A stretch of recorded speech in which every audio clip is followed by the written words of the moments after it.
Oke, kembali lagi di channel saya. Makasih buat kalian yang sudah mengklik video ini. Gimana kabar kalian hari ini? Baik-baik saja kan? Semoga apapun yang kalian kerjakan, apapun yang kalian lakukan, mendapatkan hasil yang baik ya. Kali ini kita membahas terkait ungkapan dari DJ Anak Jenderal. Kali ini menantang Habib Rizik untuk menunjukkan bukti kalau benar keturunan Habib. Kalau benar keturunan Habib, nggak mungkin mulutnya kotor. Wah, kita lihat ya gimana videonya. Sebelum kita ke videonya, bantu ikuti dulu ini Facebook saya. Kalian ke Facebook dan klik nama saya Renaldi SP di pencarian Facebook. Tidak tunggu lama, kita ke video langsung. Let's go. Assalamualaikum warahmatullahi wabarakatuh. Jumpa lagi dengan saya DJ Anak Jenderal.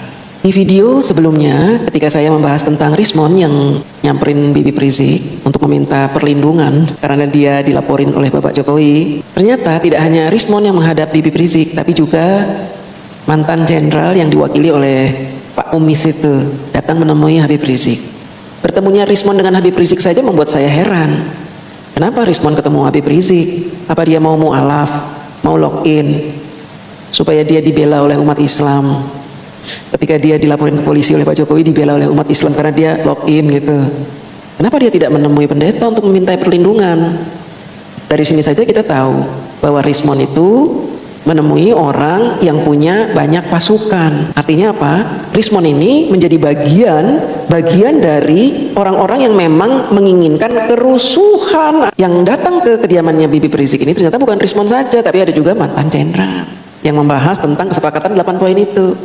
Kenapa mantan jenderal ini ketemu dengan Habib Rizik? Bisa kita katakan mereka ingin mempertontonkan ke kita, ke masyarakat, bahwa mereka ini nggak main-main dengan 8 kesepakatan itu.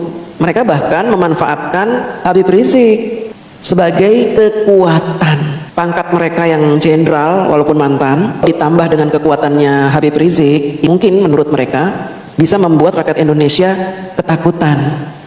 Kita semua tahu kan Habib Rizik kekuatannya seperti apa.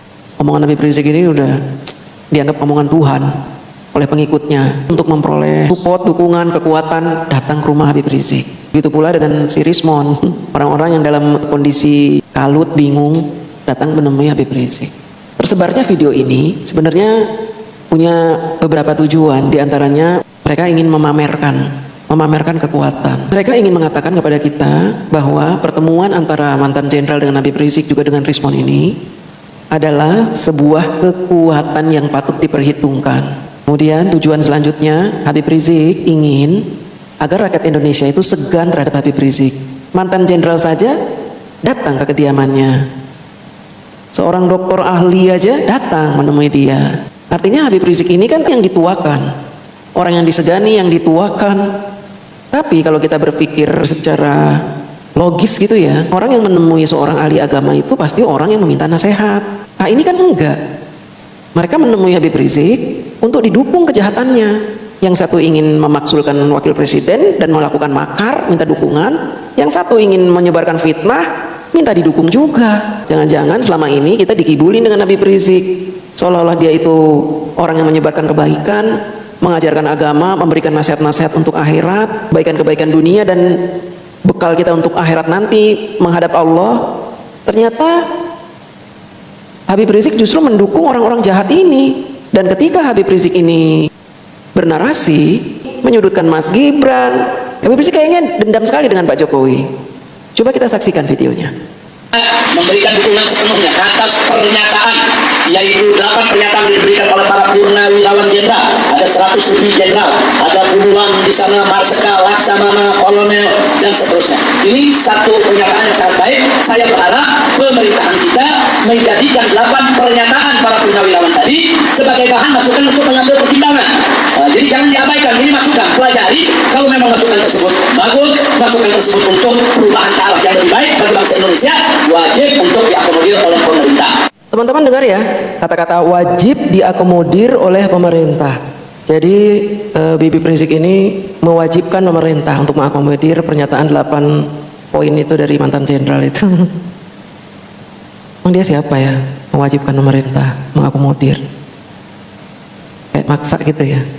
Nah ini teman-teman, sangat berbahaya ketika ada seorang tokoh yang dimuliakan sedemikian rupa Padahal jejak-jejak digital sudah menyebutkan kejahatan yang dia lakukan selama ini buat Indonesia, buat NKRI.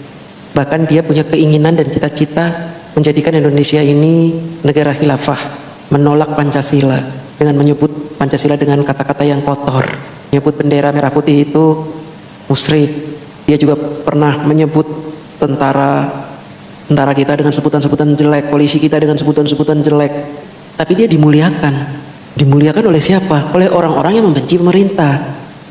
Karena orang-orang yang membenci pemerintah ini menganggap bahwa Habib Rizik ini banyak karomahnya, turunan Rasul, banyak pengikutnya, tentu akan didukung oleh jutaan orang Islam, umat Islam di seluruh Indonesia, dengan harapan seperti itu. Ini berbahaya.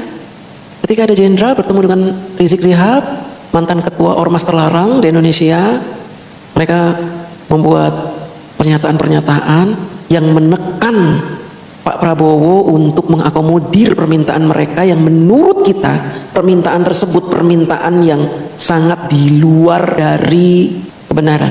Saya sudah sempat bahas 8 poin itu yang mereka tulis, semuanya ngawur, ngaco, semuanya inkonstitusional. Ketika ada mantan jenderal melakukan sebuah pertemuan dengan mantan-mantan jenderal yang lain, kemudian membuat kesepakatan untuk mendiskreditkan pemerintah, kemudian orang tersebut bersekutu dengan seorang tokoh agama yang jejak digitalnya keluar masuk penjara karena selalu membuat kekacauan, kerusakan, bahkan ini pendukung ISIS.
Ditambah lagi, mereka ini bersekutu dengan para penyebar berita bohong. Si Rismon itu, pembohong, berkumpul dengan penjahat dan mantan-mantan jenderal yang tidak cinta tanah air. Mereka bahkan berkata sebaliknya, kami membuat kesepakatan ini karena kami cinta tanah air. Yang memang terkenal sebagai bos demo, terkenal sebagai preman berjubah, terkenal sebagai orang yang membuat kekacauan, intoleran, rasis. Ngapain mantan jenderal bergabung dengan beliau ini? Ngapain? Rangka apa? Nakut-nakutin kita, rakyat gitu, nakut-nakutin. Saya walaupun pernah dipersekusi sama anak buahnya Habib Rizik, tapi saya nggak takut. Bersatunya mantan-mantan jenderal ini dengan Habib Rizik justru memberitahu kepada kita semua siapa mantan jenderal yang membuat 8 poin kesepakatan ini. Ternyata mereka memang orang-orang yang ingin membuat kerusakan di Indonesia. Loh, kok kerusakan? Kan Habib Rizik tokoh ulama loh. Kita semua tahu dia ini bukan turunan Rasul, tapi ngaku-ngaku turunan Rasul. Kemudian dia ini ngaku-ngaku sebagai tokoh agama, padahal dalam setiap ceramahnya dia selalu mengajarkan kebencian, kata-katanya kasar, memprovokasi umat untuk membenci, bahkan menghalalkan menyebarkan fitnah. Ada itu videonya. Coba mencari kesalahan-kesalahan, bahkan kalau nggak ada kesalahan, kan buatlah fitnah-fitnah yang bisa diterima oleh masyarakat tentang mereka. Dulu boleh Habib Rizik itu banyak pengikutnya, bisa mendatangkan 2 juta orang untuk menyerbu ke Monas, boleh. Tapi ketika ada tesis yang menyatakan bahwa orang Yaman itu tidak ada yang menjadi keturunan Rasulullah, pengikut dia sudah mulai berkurang. Kalau video itu hanya ingin nakut-nakutin kita, mohon maaf, Kita sudah tahu jumlah pengikut Habib ini sudah berkurang jauh. Dalam demo-demo aja yang datang cuma paling banter 500 orang. Kebanyakan juga 100, 200 segitu aja. Yang datang juga nenek-nenek, kakek-kakek. Jangan dibiarkan orang-orang ini menakut-nakuti kita dengan mengadakan pertemuan lalu disiarkan. Seolah-olah mereka ini ingin membuat kubu yang menginginkan Pak Jokowi dipenjara, kubu yang menginginkan Gibran diturunkan, kubu yang menginginkan berita hoax, fitnah jadi garda terdepan. Gimana sih cara berpikirnya ini ya? Kita semua tahu siapa Habib Rizik ini. Dia sudah tidak punya kekuatan apa-apa. Bahkan dia tidak bisa menolak ketika bangunan-bangunan liar di puncak itu dibongkar oleh Kang Deddy. Gak punya kekuatan dia. Gak ada kekuatannya. Mantan-mantan anak buahnya banyak yang sudah sadar. Coba kita dengerin lagi. Jadi sekali lagi saya mendukung 8 pertanyaan tadi. Akan saya tambahkan satu lagi. Yang ke-9, tangkap dan adili Jokowi. Akhir. Nah, kenapa saya tambahkan begitu? Karena Jokowi ini memang problemnya. Dia ini yang bikin problem. Ini segala sesuatu ini yang bikin problem itu. Bukan hanya urusan ijazah saja. Segala macam urusan. Bahkan dulu waktu saya di Mekah, saya sempat membuka syair dengan judul Sengaja Bohong. Orang seperti ini kalau masih dianggap ulama sih aduh keterlaluan ya. Dari cara dia bicara itu emang dia ingin menjatuhkan Pak Jokowi. Benci sekali dia dengan Pak Jokowi. Bahkan dia bangga pernah membuat puisi judulnya Si Raja Bohong katanya. Jokowi harus diadili karena dia ini yang membuat keributan katanya. Kapan Pak Jokowi membuat keributan? Bukannya Habib Rizik yang bikin keributan terus, caci maki terus. Ajaran-ajaran seperti itu tuh aduh bahaya Pak. Tuduhan fitnah. Kapan Pak Jokowi bikin ribut? Yang bikin ribut itu Bapak. Selalu bikin ribut. Demo berjilid-jilid. Disuruh datang ke Bareskrim ngumpet. Sampai-sampai mengorbankan 6 laskar. Dijadiin bemper. Giliran 6 laskarnya kalah melawan polisi, nyala-nyalain pemerintah. Katanya ini adalah pembantaian, kezoliman. 6 laskar itu mati ya karena kamu, Bib. Disuruh ngawal kamu karena kamu ketakutan dipanggil polisi. Pengecut kamu, Bib. Kabur ke Arab sampai 3 tahun. Ketika visanya habis baru dia pulang. Itu juga kalau nggak dibantu oleh pemerintah nggak bisa lama-lama di sana. Sampai 3 tahun coba. Ngumpet dipanggil polisi. Minta di SP3 katanya panggilannya. Kemudian ketika memprovokasi rakyat dapat lagi panggilan Bareskrim, ngumpet lagi. Kalau emang berani kamu ngomong dipanggil polisi, datang ke polisi. Itu namanya jihadis. Pejuang itu ingin mendirikan khilafah ya harus berani, jangan pengecut, Bib. Mentalnya mental pecundang tapi memprovokasi orang untuk lawan. Padahal kamu sendiri pengecut. Pasukan kamu yang disuruh maju, disuruh demo, disuruh ini, disuruh itu. Kamu yang ngumpet di Arab. Kamu itu yang bikin kekacauan, Bib. Bukan Pak Jokowi. Banyak-banyak istighfar, Bib. Ya, istighfar. Mumpung nyawa masih ada di kandung badan. Jangan terus memprovokasi rakyat. Kami itu udah jengah, bosan dengan kata-kata hujatanmu itu. Coba kita dengarkan lanjutan video ini coba. Dan itu sudah kita sampaikan dari jauh hari, dari tahun 2018 kita sudah ingatkan orang ini berbohong, orang ini berdusta, orang ini harus dimakzulkan. Nah, cuman saat itu memang masih banyak yang belum sadar. Nah, kalau sekarang ini udah banyak yang sadar, bahkan yang dulu dukung Jokowi udah akhirnya mulai sadar, bahkan mulai jadi pahlawan kesiangan. Nah, dan mudah-mudahan kita tetap bersatu. Kata Bibip, dulu itu banyak orang yang nggak sadar bahwa Pak Jokowi itu pembohong. Dulu itu Pak Jokowi susah dimakzulkan karena banyak orang yang tidak sadar. Sekarang ini orang pada sadar katanya. Bahkan yang dulu membela Pak Jokowi sekarang menjadi pembenci, udah sadar banyak. Bibip salah. Bibip salah. 10 tahun Pak Jokowi tidak bisa dimakzulkan karena apa? Karena Bibip tidak punya bukti apapun dengan tuduhan Bibip itu. Bukan karena banyak orang yang tidak sadar. Dan sekarang kata Bibip banyak orang yang sadar. Siapa yang sadar, Bib? Siapa yang menurut Bibip banyak orang yang sadar gitu? Justru orang-orang PDIP itu yang sekarang membenci Pak Jokowi bukan karena dia sadar, tapi mereka itu membuka kedoknya bahwa selama ini mereka mendukung Pak Jokowi karena pamrih, mendukung Pak Jokowi karena dunia.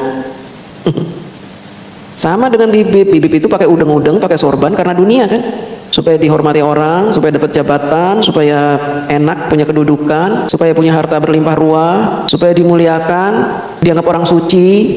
Lalu Bibip bicara seenaknya. Karena menurut Bibip, orang-orang pasti percaya dengan omongan gue.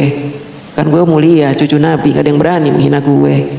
Kan mereka takut kualat. Jadi gue ngomong apa aja mereka pasti percaya, gitu kan. Ingat Kiai Haji Imaduddin itu, yang sudah menemukan bahwa Orang-orang Yaman itu bukan turunan Rasul, tapi turunan Fir'aun, turunan Israel. Makanya saya jadi tidak heran kenapa Bibip Rizik Syihab ini mulutnya kotor kalau bicara, kasar, kotor. Ya karena memang turunan Israel, turunan Fir'aun. Maunya dipuja-puja, maunya disembah-sembah, disujud-sujudin, maunya dicium-cium kakinya, maunya dimuliakan. Kalau ada orang yang nggak memuliakan, udah dicaci maki, dibilang kafir lah, dibilang menentang Islam.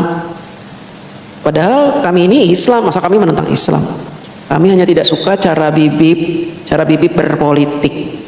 Ustadz boleh berpolitik? Boleh, tapi kalau menjual agama itu yang berbahaya, Bib. Kalau menjual agama itu tidak sehat politiknya. Berpolitik silahkan, Rasulullah SAW juga berpolitik. Tapi kan nggak seperti Bibip, mencaci maki, menyebarkan fitnah, membenarkan hoax, ngata-ngatain orang, membuli. Tidak ada, Bib. Kalau Bibip turunan darah Rasulullah, tidak mungkin mulut Bibip ini kotor. Kami umat Islam juga udah tahu, Bib, siapa ulama yang patut kami ikuti, siapa yang tidak. Gak usah merasa orang paling hebat di Indonesia. Tes DNA aja dulu lah. Buktikan kepada kami bahwa kamu bernyali. Oke, jadi video gimana menurut kalian, dan sampai bertemu di video saya selanjutnya. Buat